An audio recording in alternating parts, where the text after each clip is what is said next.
పడమటికి తూర్పెంత ఎడమో పాపములకును మనకునంత ఎడముకలుగా చేసియున్నాడు.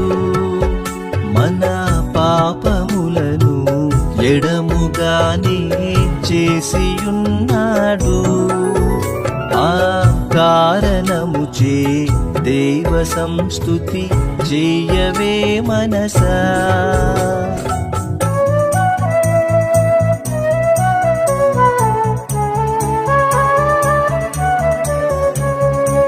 కొడుకులపై తండ్రి జాలి పడు విధముగా భక్తి పరుల ఎడల జాలి పడును దేవుండు. తన భక్తి పరుల ఎడల జాలి